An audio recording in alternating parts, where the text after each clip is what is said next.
Oke, jadi di sini gua tahu banyak banget kalian itu pelajar, mahasiswa ya. Jadi banyak yang nanya gua. Kalau jadi pelajar ya gimana caranya gue bisa dapetin 100 juta pertama. Jadi di video ini gua akan bahas secara detail ya. Apa yang gua akan lakukan kalau gue punya ilmu seperti gue disuruh balik waktu untuk jadi pelajar atau mahasiswa. Apa aja sih step-step yang gua akan lakukan? Apa aja kira-kira metode ya dalam gue nyari uangnya itu metodenya apa aja? Gue itu nggak mau kayak terlalu banyak bacot gitu untuk ngasih tahu kalian tuh kebanyakan yang teori-teori bisnis yang kayak biasa apa influencer ngomong ya, karena gue bukan influencer di sini. Gue nggak mau terlalu bahas yang kayak nggak praktikal gitu. Jadi kalian habis nonton terus lu bingung gitu. Aduh gue harus ngapain ya? Bisnis model canvas, value proposition, tai-tai lah itu semua. Jadi di sini gue mau kasih straight to the point aja. Gimana caranya make money ya? How to make money?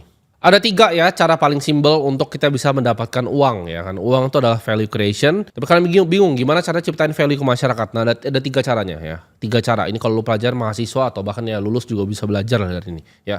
Yang pertama itu adalah jualan produk. Yang kedua adalah jualan jasa. Yang ketiga itu adalah jualin produk atau jasa orang lain. Jadi penengah, jadi broker ya. 3 tuh caranya. Praktikal, simple, mudah dan easy. Nah yang pertama dan kedua itu disebut sebuah usaha ya. Makanya orang bilang pengusaha ya, karena orang berusaha. Dia mau berusaha untuk menjual ya jasa atau produk yang dia ciptakan. Yang ketiga tadi itu disebut dengan broker atau jualin jasa atau produk orang lain. Sebelum gue jelasin bagaimana caranya ya, step-stepnya, gue mau jelasin yang paling sederhana dulu ya. Apa sih 3-tiganya ini ya? Contohnya seperti apa? Jualan produk sederhana ya, lu jualan baju nih ya, jualan baju, lu jual ke orang dapat value-nya, orang beli baju lu, sederhana ya. Jasa, lu soalnya lu orang videografer, lu wedding orang lu bantuin video, atau lu fotografer lu jualin jasa lu untuk fotografi. Atau lu misalnya bisa lu jago bikin konten di TikTok gitu.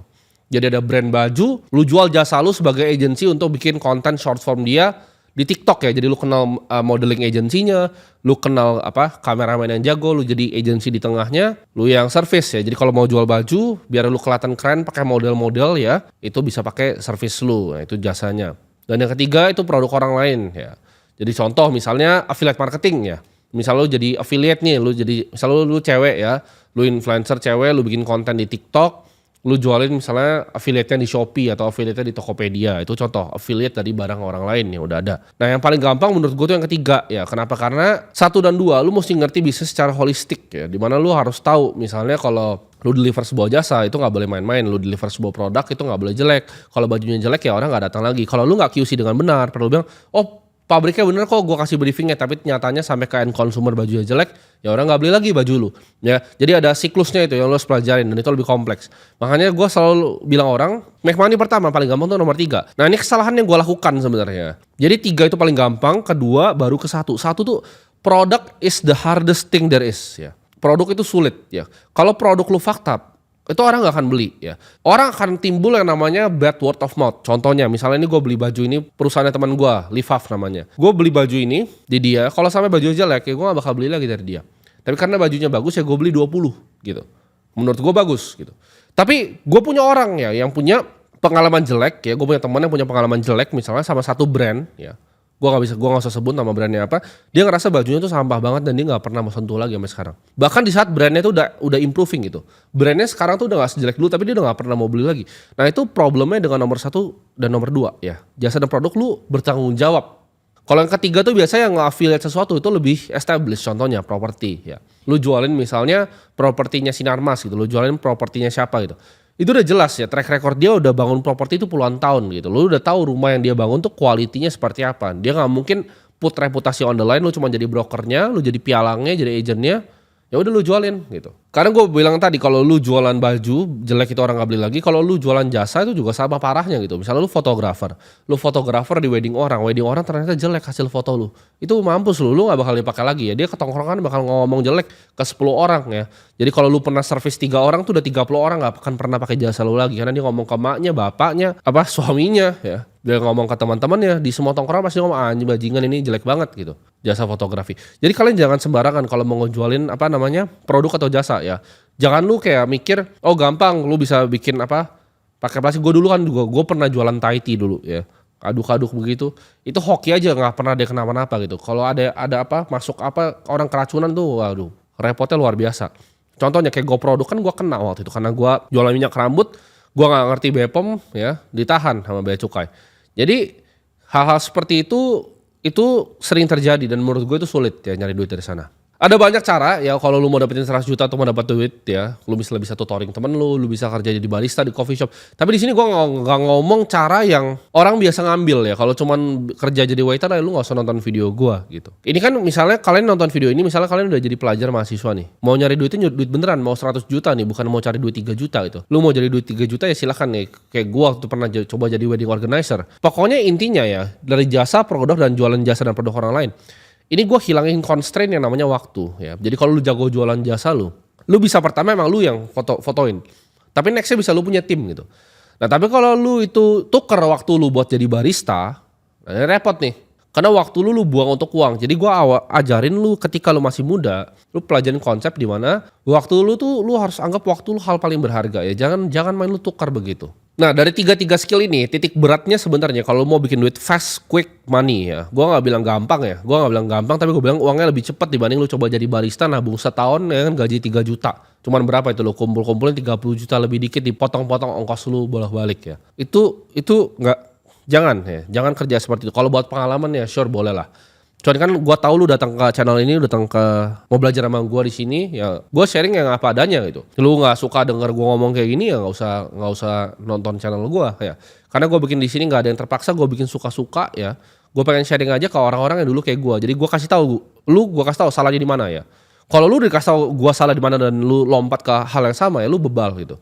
Gue bilang dulu gue jualan pomade walaupun make money it was a mistake ya. Karena gue gak ngerti apa-apa tentang produk. Itu was a mistake, itu salah. Gue waktu itu jualan berbagai macam ya, gue coba tuker waktu gue sama uang, itu salah ya.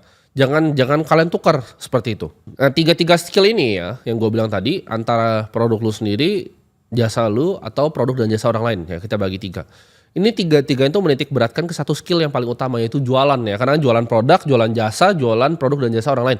Jualan. Jadi udah tahu nih kalau mau make quick money ya, where's the money? Sales sudah pasti.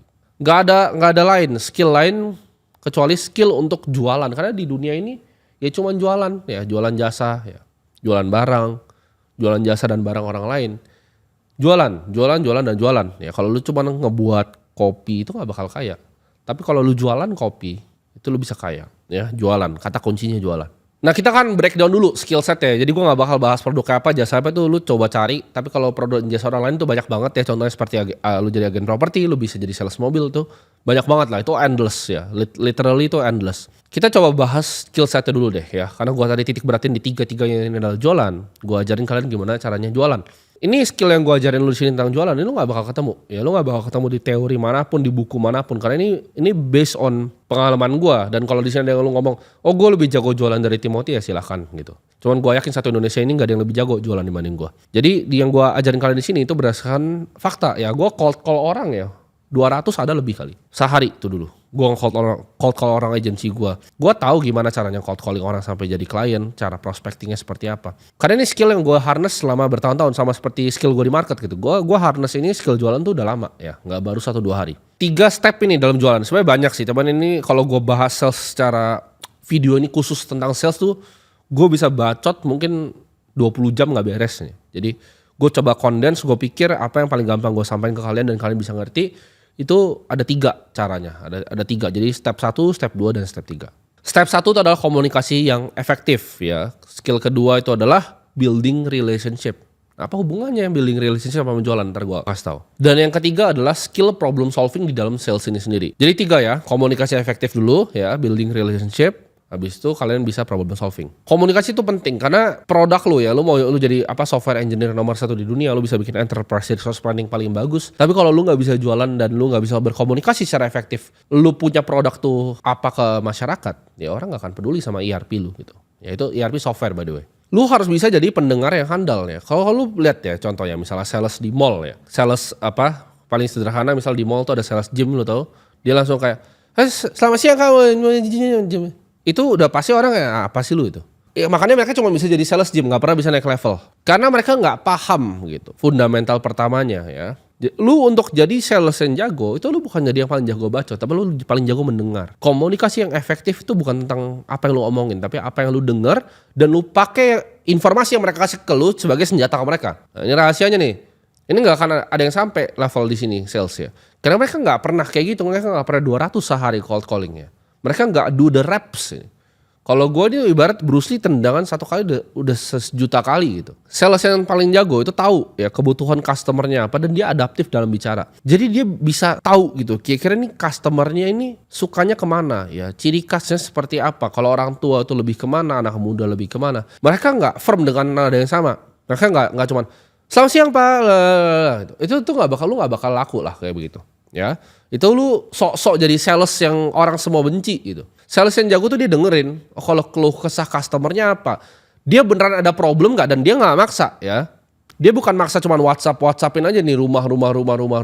Ada kebutuhannya gak customernya sebelum dia tawarin. Lu harus bisa pasang topeng ya, kura-kura ninja, ya, bunglon. Jadi ketika lu udah pasang topengnya, lu tahu gitu loh, lu kayak bunglon.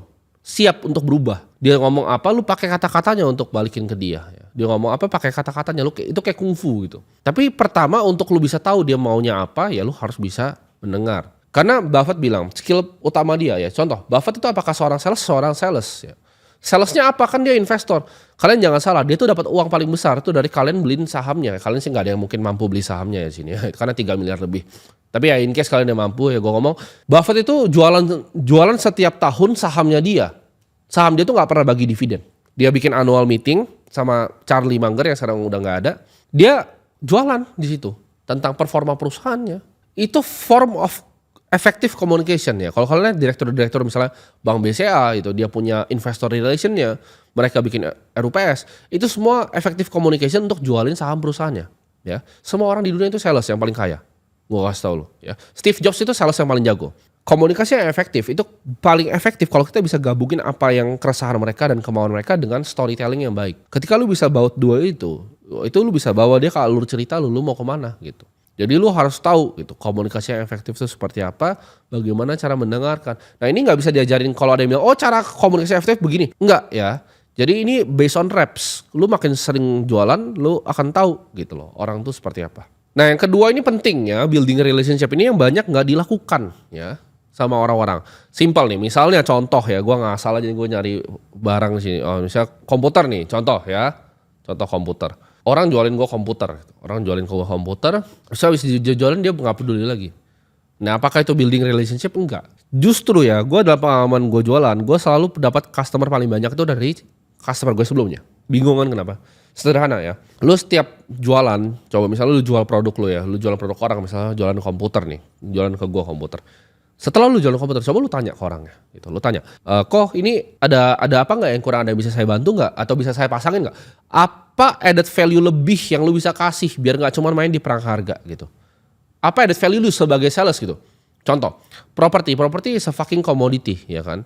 Misalnya gua punya gedung gitu kan, gue punya gedung di Sudirman, ada perusahaan misalnya TikTok datang ke gue pengen sewa nih, wah mau sewa 20 lantai itu, 7 lantai gitu. Nah apa bedanya gedung gue sama gedung yang lain? Karena ujung-ujungnya orang kan selalu cari yang paling murah. Added value-nya apa? Oh gedung gue tuh ada MRT-nya loh depan. Gedung gue tuh bisa lewat busway loh. Jadi itu yang kalian harus pikirin, apa added value gue dibanding orang lain. Jangan cuman kalian tuh, abis jualan tinggal gitu. Added value itu dibangun dari lu building sebuah relationship sama customer lu. Jadi dengan lu building relationship, lu build trust di dia.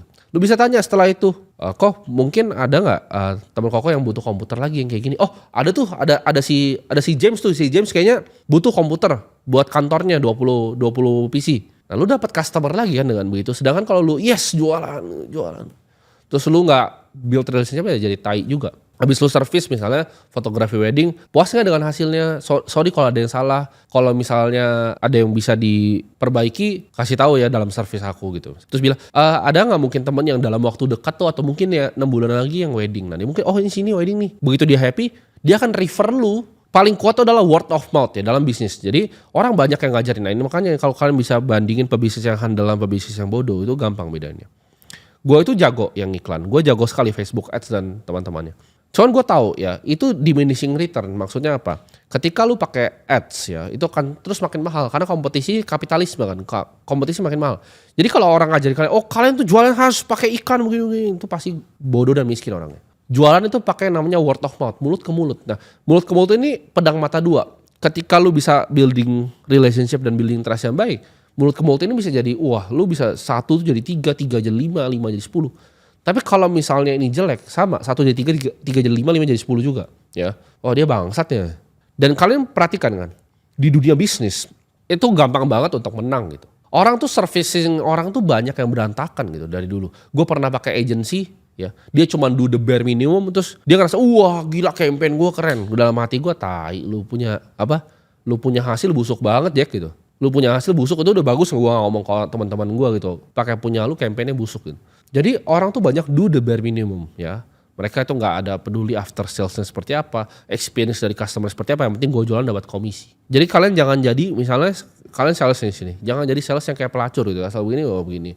Win-win solution ya, gimana cara customernya itu get the win dari lu. Nah lu build trustnya pelan-pelan dari situ. Bahkan nggak beli pun, ya lu bisa tanya ke temannya, ya lu orang yang nggak beli nih, lu jualan apalah, lu jualan kaos orang nggak beli.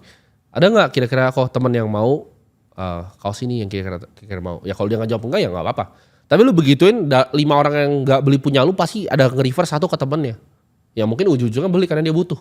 3, problem solving. Maksudnya problem solving itu apa?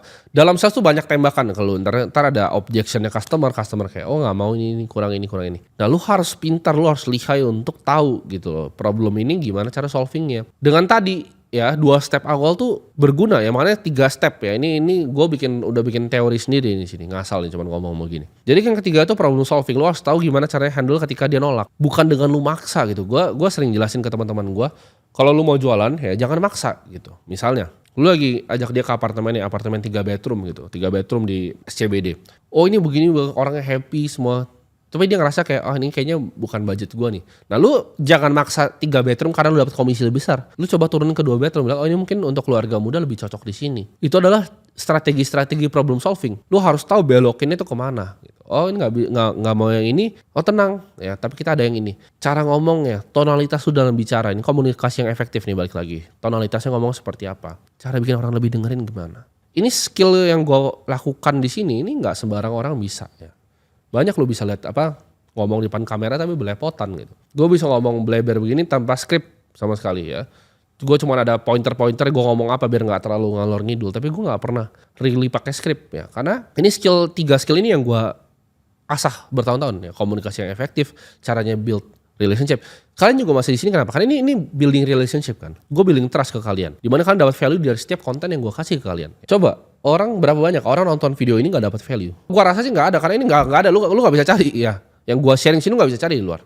Kalian harus bisa ubah ya. Jadi pengalaman mereka mungkin negatif, kalau ketemu kalian gimana caranya jadi positif. Nah ini kayak kungfu nih. Ya, tapi balik lagi ini videonya kan tentang cara make money ya. Gue kasih ibarat kalau ilmu sales gua nih buletan nih.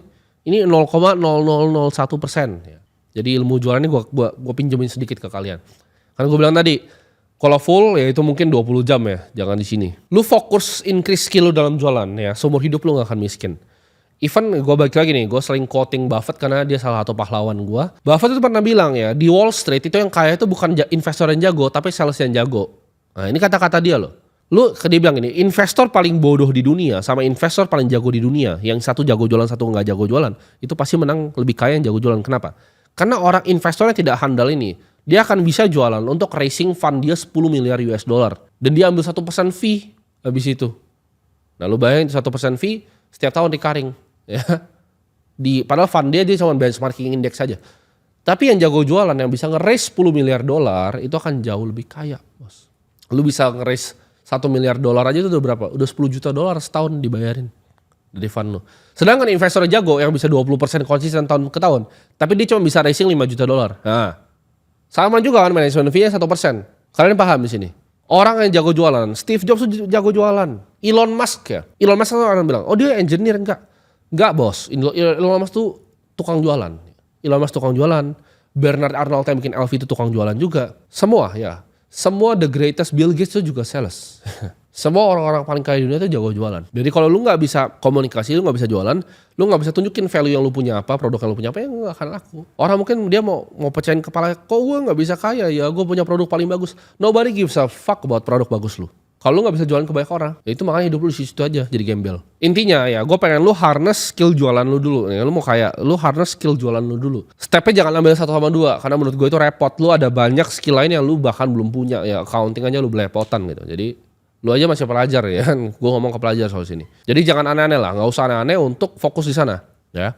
Tapi fokus di skill jualan lu aja, ambil jalan yang ketiga. Jalan yang jualan punya barang orang atau produk orang. Misalnya ada produk digital, lu jadi affiliate-nya. Ada produk misalnya baju, lu jadi affiliate-nya. Gampang kan, lu bikin konten di TikTok, lu belajar komunikasi yang efektif di sana. Terus lu coba approaching satu-satu, cold call. Mulai bikin list lu, segala macam. Jadi ini pemikiran ini gue dapet ketika gue di-challenge sama teman gue, kalau misalnya gue itu jadi pelajar, gue bakal ngapain ya, ini bakal gue lakukan. Jadi kira-kira itu ya, pilih yang ketiga, langsung coba untuk jualin produk atau jasa orang lain secara masif. Dan tingkatin skill sales lu, gue yakin lu dapetin 100 juta pertama.